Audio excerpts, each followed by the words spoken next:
God left the Jewish temple and never returned to any form of house of worship since. And this kind of got spurred to me in our latest episode of Drop the Stones when we were talking with our friend Sarah Miller Mott. And she was talking about church plants and being involved in these church plant ideas and building these shrines to God that have to have certain aspects put into them.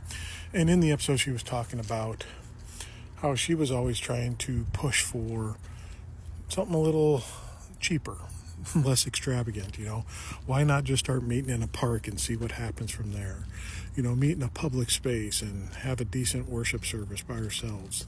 Book out an area here or there and do something. And the pastoral team that was kind of running this church plant would always argue with her, saying, no, we have to have a grand building with certain speaker systems and lighting and all these other grandiose things, because why? It's an honor to God. But really it's not. It's an honor to man. It's an intimidation factor. Like a lot of architecture, you look at governmental architecture, it's a way to brag and bolster yourself up, a big house showing your opulence and how well you're doing. You think of tyrants and dictators and their palaces lined with gold and gold cherubs all around, just to state their wealth and their importance in the world.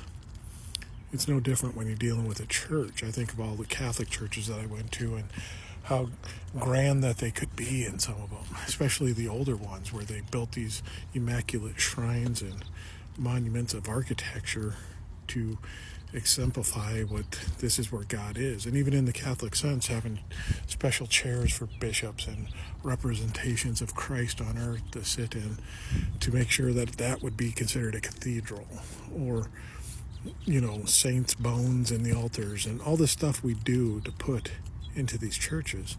And it gets no different in the evangelical world. We have to have this thing to push out and go. And all it is about recruitment a lot of times, to show how great you are, how much better you are than someone else.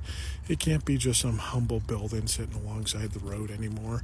It has to have a full-fledged Hollywood-style lighting effects, a sound system that would just go against no other, that all these things so that people would come in and could be braggadocious about their church service and how wonderful it is.